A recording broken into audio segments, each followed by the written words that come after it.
నాతో మాట్లాడు, నన్ను కలవడు, నా దగ్గరికి రాడు. దేనికోసమైతే నేను ఇన్ని రోజులు బ్రతుకుతున్నానో అదే జరగదని తెలిసిపోయింది. నా జీవితం అంతా శూన్యమైపోయింది.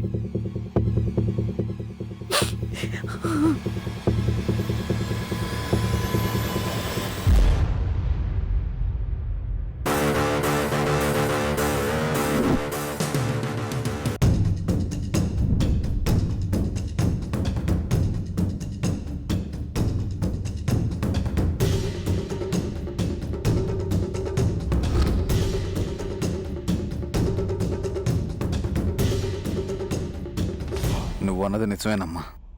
ఇప్పుడు నీ ప్రేమ నా ఒక్కడికే దక్కుతుంది. నీ ప్రమేయం లేకుండానే ఆ వాసుదేవ్ సీన్లో నుంచి ఎగ్జిట్ అయిపోయాడు. చాలా హ్యాపీగా ఉందమ్మా నాకిప్పుడు.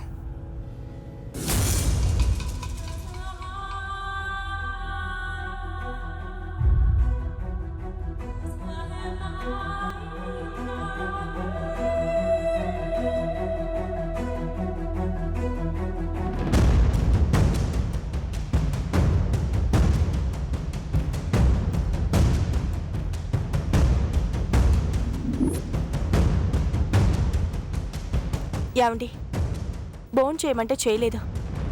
కనీసం గాయమైన చేతికి కట్టైనా కట్టించుకోండి. నా మనసుకైన గాయం ముందు ఈ గాయం పెద్దదేం కాదు మీనాక్షి.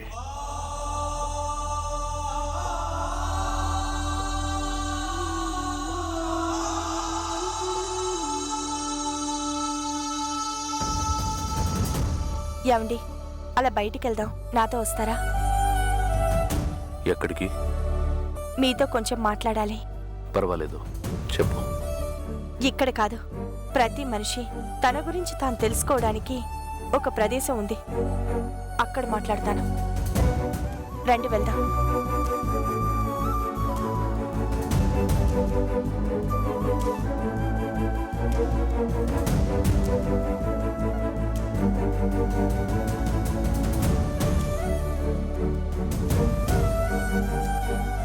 రండి.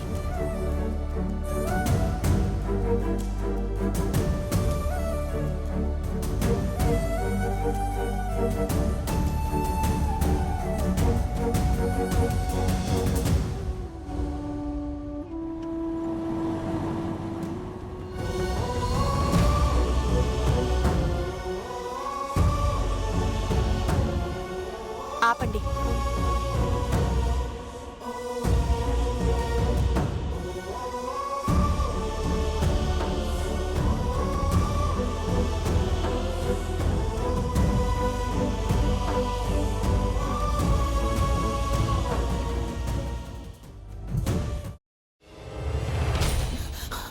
నువ్వు ఇంకేమన్నా చెప్పాలా? ఇంకేమన్నా అబద్ధం చెప్పాలనుకుంటే చెప్పేయి. నేను చూడాలనుకుంటున్నాను నన్ను మోసం చేయడానికి నువ్వు ఎంత నీచానికి దిగజారగలవు అని. ఎందుకు ఆలియా, ఎందుకు నువ్వు ఇలా చేసావు? నీకు తెలుసు కదా, నానమ్మ తర్వాత నీ ఒక్కదానిని కదా నేను పూర్తిగా నమ్మేది. ఏమన్నావు నువ్వు? ఈ మధ్య అన్నిటినీ మర్చిపోతున్నావా? అది చాలు. వాటిలో ఉన్న శక్తి విషయాన్ని గ్రహించి మనకు వివరిస్తాయి.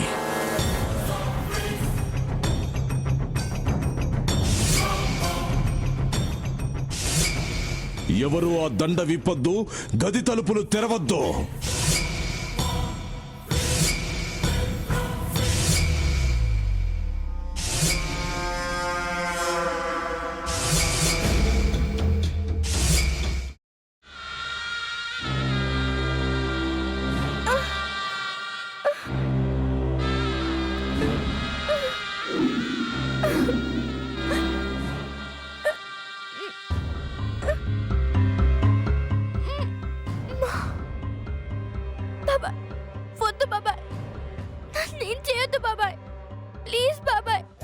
నీకు నిజం తెలిసినప్పుడే నా ఆలోచనలో నువ్వు చచ్చిపోయావు.